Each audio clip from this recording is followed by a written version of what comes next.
Bonjour Youssef Yitzhak Avner, bienvenue pour les lois, les 7 commandements divins pour l'humanité. Tout à fait. Donc on est dans quel chapitre? Alors nous sommes dans le chapitre 9 qui est le dernier de la première partie qui s'appelle les principes de foi.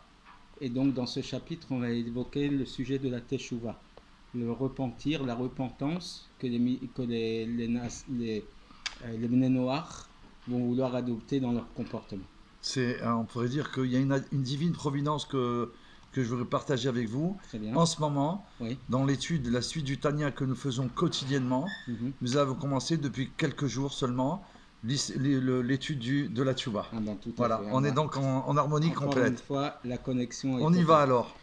Cette rack. Alors donc, la première règle qu'il évoque du Rav Moshe Weiner, on y va. Tout à fait. Chaque personne est obligée de faire une introspection pour se poser la question de savoir s'il se comporte correctement, d'une manière juste aux yeux de Dieu, pas aux yeux des hommes, mais aux yeux d'Hachem.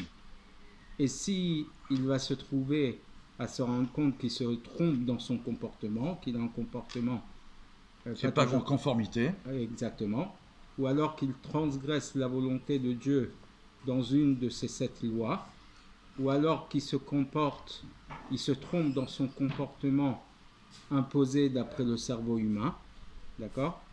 Donc il va changer son mode de comportement et sa manière de vivre.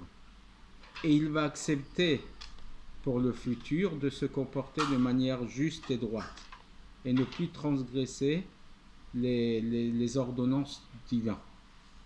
Parce que le principe de Teshuvah, c'est donc le regret sur le passé et décision que pour le futur, adopter un meilleur comportement.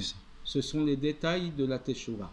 Donc déjà, faire une introspection, voir si son comportement actuel est passé et en conformité, et sinon, décider de corriger.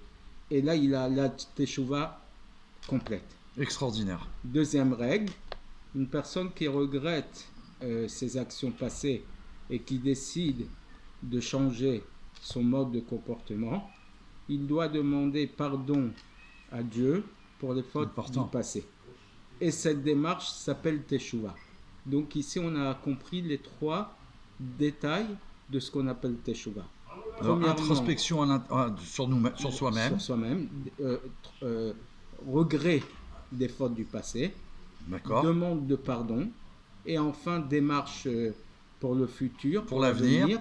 De changer comportement en conformité avec la volonté du maître du monde. Et ça s'appelle Teshuvah.